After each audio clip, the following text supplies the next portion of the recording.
For as long as humanity has looked up at the mountains, one peak has stood apart, not for its height, but for its holiness.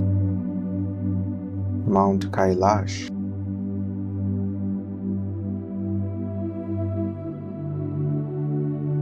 A lone mountain of ice and rock rising from the Tibetan plateau, revered as the abode of Lord Shiva, the axis of the universe, the meeting point of heaven and earth. The Kailash Mansarovar Yatra is one of the most demanding journeys a devotee can undertake. Thin air, harsh winds, unpredictable weather, and a landscape that tests every step, every breath, every doubt you are hiding from yourself. And yet, the call is irresistible. The wheels touch down at Tribhuvan International Airport in Kathmandu, and with a single jolt of landing, life quietly divides into before Kailash and after Kailash. The journey has begun, but for today, we rest. Tomorrow, Kathmandu will start to reveal its own sacred heart.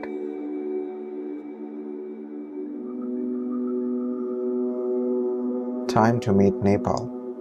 We set out into the Kathmandu Valley, where legends breathe through every brick and every prayer flag.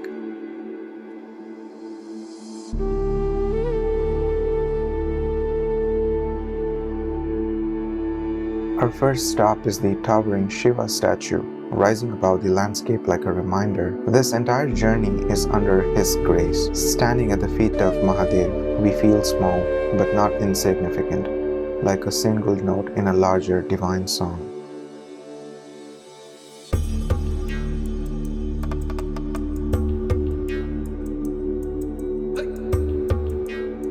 Then we travel to Doleshwar Mahadev, where locals believe the missing head of Kedarnath's Jyotirlinga resides.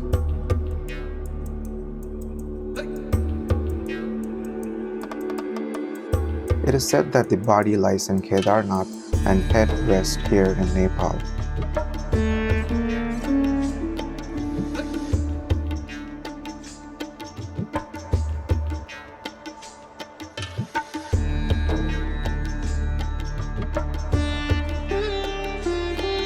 As we bow our heads, it feels as though Yatra has already begun, long before we step anywhere near Tibet.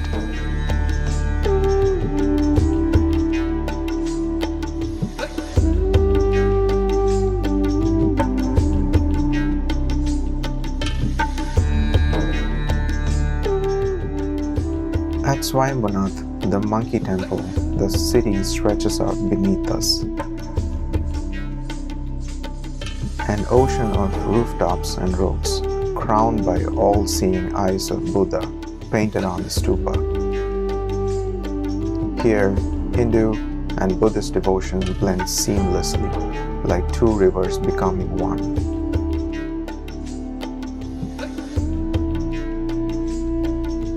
Prayer wheels spin, incense rises, and for a moment, the noise in my mind falls utterly silent.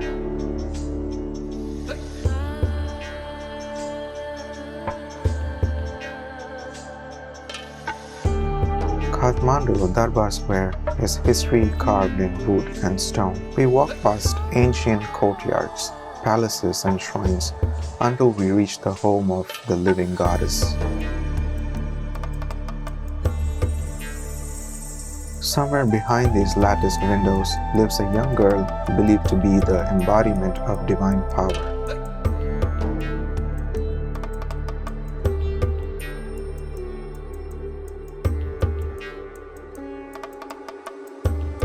Outside, the Bhairav temple stands like a reminder that the divine has many faces, gentle, fierce, silent, storming. By the time we return to the hotel, the sun has already dipped behind the hills. Our legs are tired, but our hearts are restless. Kailash is still far away, yet already the yatra is changing us.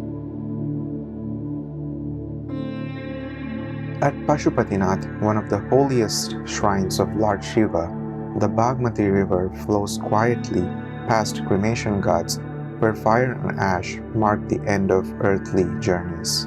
Here, death is not hidden. It is a part of the landscape, accepted, revered, folded into prayer. We join the crowd, hands folded as priests chant and bells ring.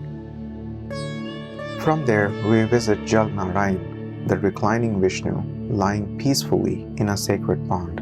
The sight of Lord Vishnu resting so serenely feels like a gentle reassurance. Somewhere beneath all the noise of our thoughts, the universe is held in perfect stillness. At Guhyeshwari Shaktipeeth, dedicated to the hidden, mysterious power of the goddess, it is believed that a part of Sati's body fell here. The temple is simple but intense, a reminder that behind every mountain, every river, every stone on this yatra, there is Shakti, the raw, living power of the divine feminine. As the evening falls, we return to our rooms, each of us a little quieter than before. The path to Kailash is no longer just about distance, it's about surrender. Today, we leave the Kathmandu Valley for a different kind of sacred ground. Janakpur, the land of King Janak and goddess Sita. Janakpur is not just a city, it is a living chapter from the Ramayana. We visit Ram Mandir, echoing with the names of Ram and Sita, where devotees offer flowers and prayer with quiet intensity.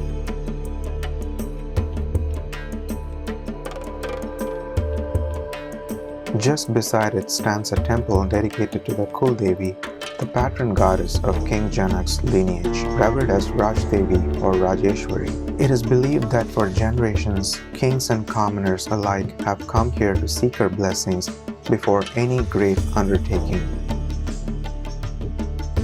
At Janaki Mandir, the grand temple dedicated to Sita, white arches rise into sky like a palace from another time. This is the birthplace of Sita, the queen whose strength was forged not in comfort but in trial.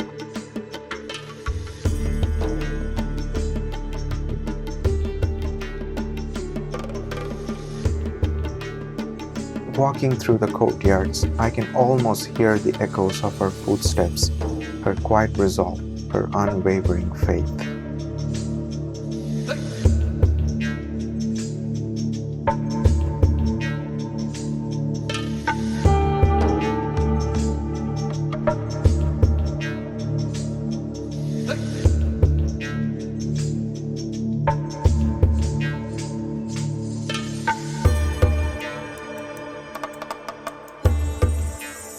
And then Dhanushadham, the place where the broken remains of Shiva's bow are believed to have fallen after Rama lifted and shattered it to win Sita's hand. Legend says the divine bow split into three, one piece to the heavens, one to the underworld, and one to this very earth. Here, a fossilized fragment is still worshipped, a tangible reminder of the moment destiny chose Rama and Sita for each other. Standing there, you realize this land is not just telling you stories, it is asking you who you are, what you are willing to break, and what you are willing to become.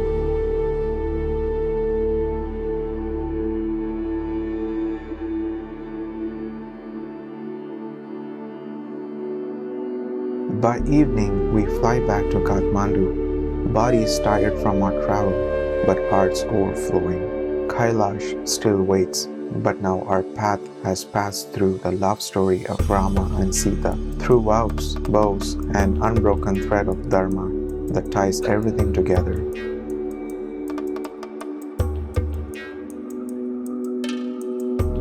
A drive through the winding roads brings us to the base of Chandragiri. From here, a cable car carries us through clouds and mist, lifting us slowly above the valley.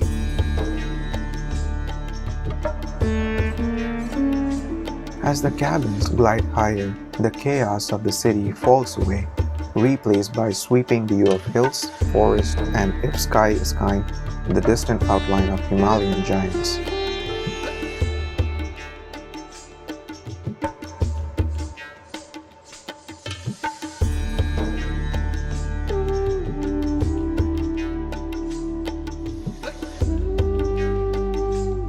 At the top, the air is crisp and cool. A temple of Lord Shiva stands watch over the valley, serene and still amidst the mountain winds.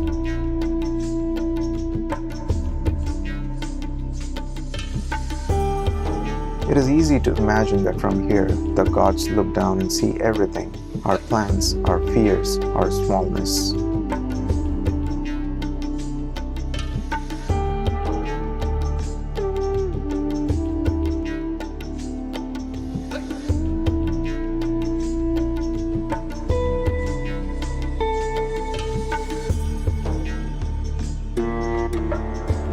We walk, we take photos, we fall silent in front of the views that no camera can quite capture.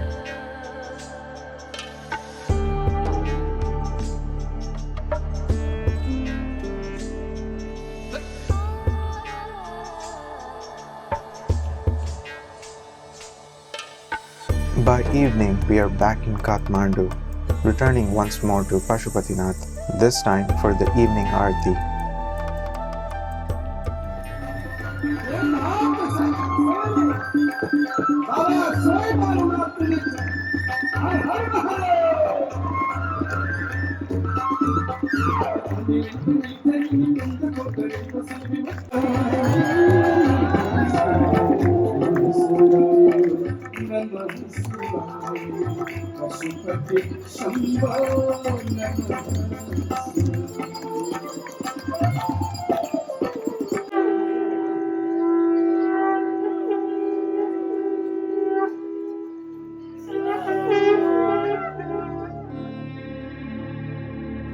As the sun sets, priests stand at riverbank with blazing lamps, conch shells echo through the air, and mantras rise up like fire itself.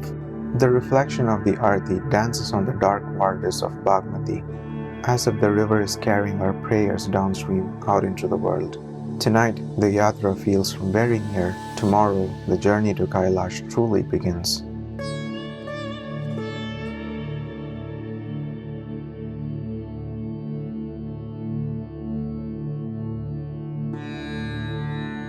Today, we don't just talk about Kailash, we move toward it. With group visas and Tibet permits finally approved, we check out of our hotel in Kathmandu and board a domestic flight to Nepalgunj, a lowland city on the edge of the plains, a world far away from the cool Kathmandu valley. But tucked within this ordinary town is an extraordinary temple, Bageshwari Devi. This shrine is revered as a Shaktipeeth, a place where, according to tradition, the tongue of Sati fell when Lord Shiva wandered the universe with her lifeless body in his arms. By night, we rest in a hotel in Nepalgunj, knowing that tomorrow we leave the plains behind and begin our slow ascent into the Himalayas.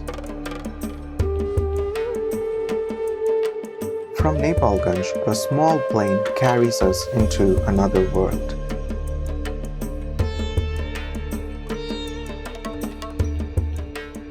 The flight to Simikot is short but unforgettable.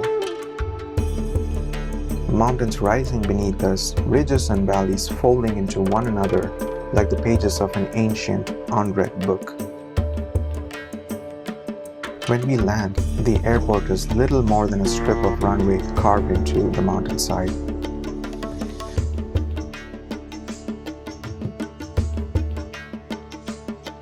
Simikot is a small Himalayan town, quiet and humble, surrounded by peaks.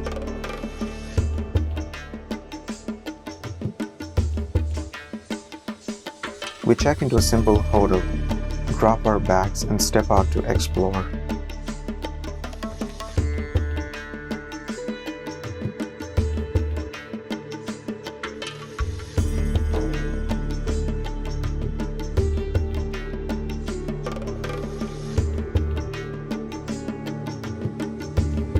We board a helicopter in Simikot, blades slicing through the cold morning air as the chopper lifts off and threads its way through the narrow valleys.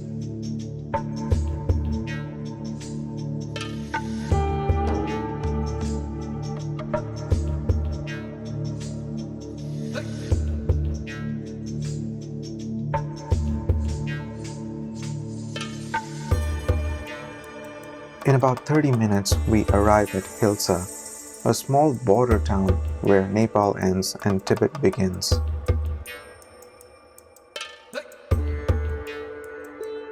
We disembark, cross the suspension bridge, and step slowly towards the immigration checkpoint. Here, our passports, permits, and group visas are checked one by one. This is where the dream becomes official.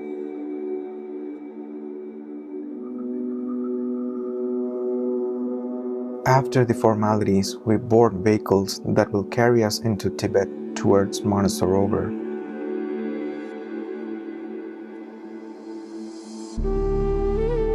The landscape changes, wider skies, vast plains, stark mountains rising out of nowhere.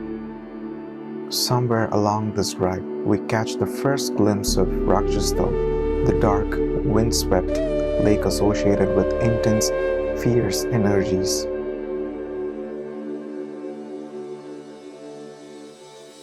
And then it happens. Far ahead, framed by sky and earth, a stark white mountain appears, Mount Kailash. For a moment, everything else disappears. The road, the vehicles, the chatter. Tears come without asking permission. Some of us whisper prayers, some simply stare, unable to speak. This is the moment we all have been waiting for, the moment that makes every form, every queue, every flight, every doubt worth it.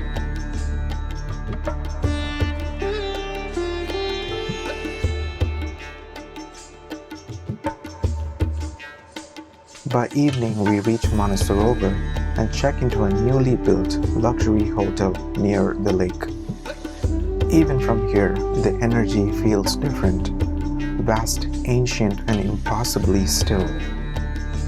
Tonight, we sleep in the embrace of a lake that saints and scriptures have spoken of for thousands of years.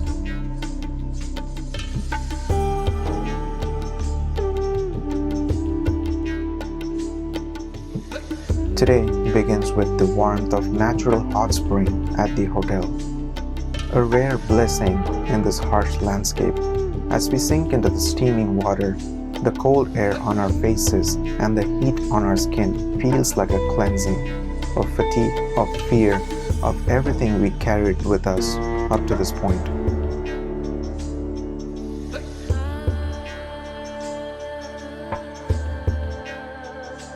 After breakfast and checkout, we head to the sacred shores of Lake Manasarovar.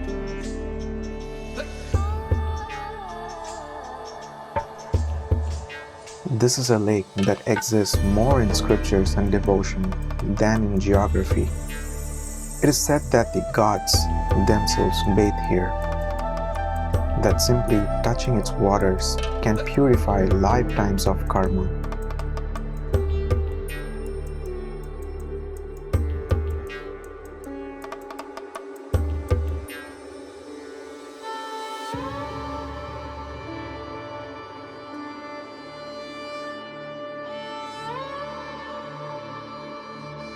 We drive around the lake in a parikrama, stopping at points where the view takes our breath away.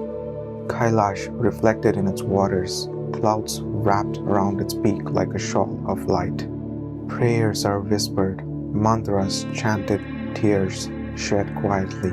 By afternoon, we begin the drive to Darchen, the small town at the base of Kailash, the official starting point of the parikrama.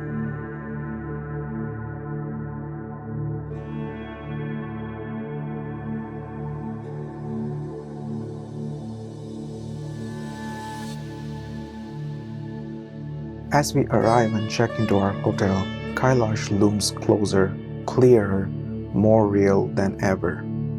From here, the mountain is no longer a distant dream on the horizon. Tomorrow, we walk.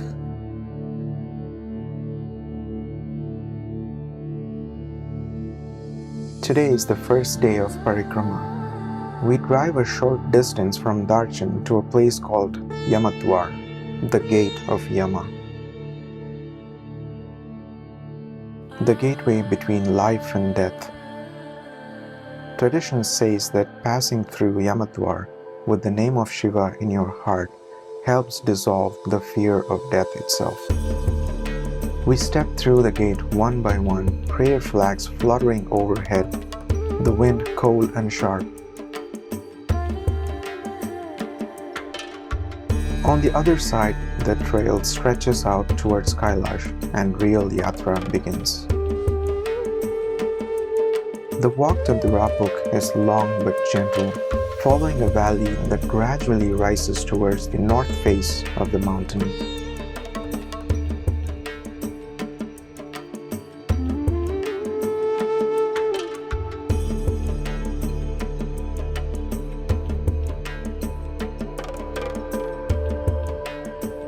The river runs alongside us, carrying glacier melt and ancient whispers.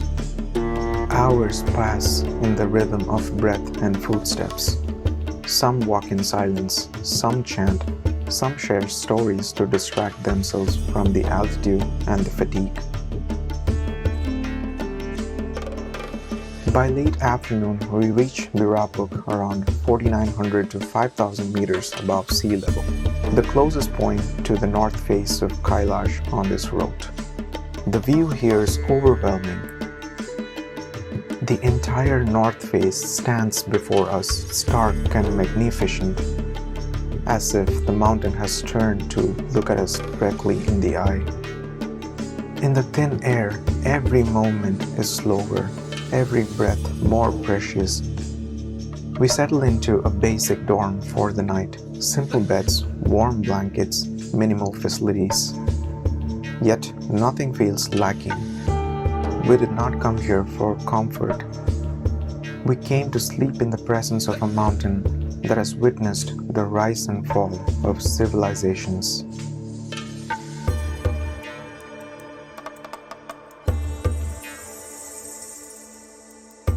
This is the day of Dolma La, the highest point of the Parikrama. A mountain pass rising to around 5,630 meters above sea level.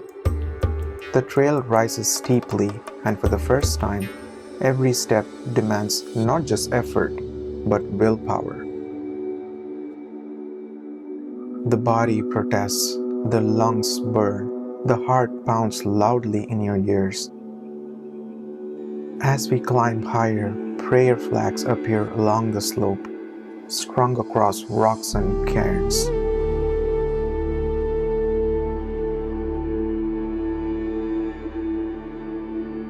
Pilgrims have left offerings here for years, old clothes, personal items, symbolic burdens they chose to leave behind on this sacred threshold. Dolma La is not just a pass. It is believed to be a place of spiritual rebirth, named after Tara, the goddess of compassion. Many say that as you cross over, you symbolically leave behind your old self, your mistakes, your past, your fears, and step into a new beginning.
Just beyond the pass, the trail drops steeply and down below.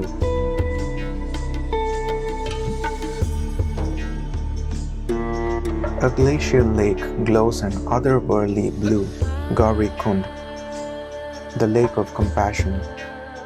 Legends say this is where goddess Parvati performed intense penance for Lord Shiva, and where she is believed to have regained or created her son Ganesha. It is also revered as a place of purification and blessings for those who undertake this brutal climb.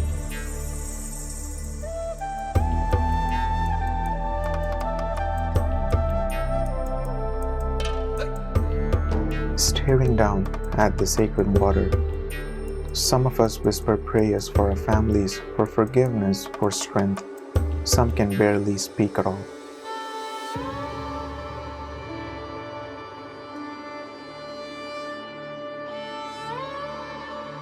The descent is long and relentless. Knees ache, feet protest, but the trail keeps going, and so do we.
By late afternoon, after what feels like a lifetime of walking, we reach Zuthulpuk, our second night stop on the Parikrama, at a basic dorm similar to Dirapuk. It is here, in the simplicity of shared space, aching muscles, and hot tea in cold hands, that the truth becomes clear. Kailash does not just test your body, it rearranges something inside your soul.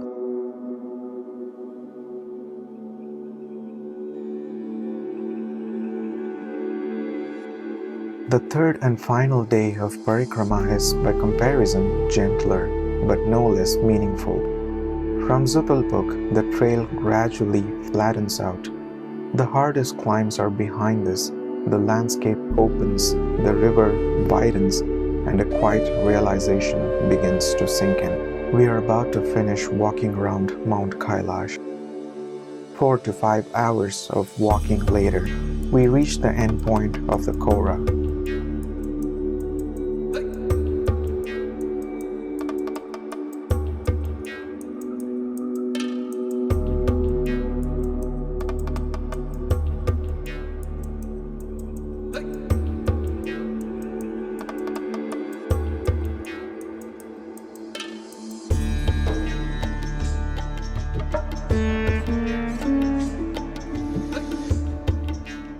Vehicles wait to take us back to Darchen. As we drive, we look back again and again, trying to hold on to the last glimpses of the mountain. At Darchen, there's barely time to catch our breath. We check out from the hotel, pack our bags that feel lighter than when we arrived. On the way back, we catch one final lingering view of Lake Manasarovar. The light is different now, or maybe we are. From there, the journey reverses itself. Drive back to Hilsa, cross the border, board the chopper to Simikot. By evening, we are back in the same village where, days ago, we were only imagining what the Parikrama would be like. Tonight, we know.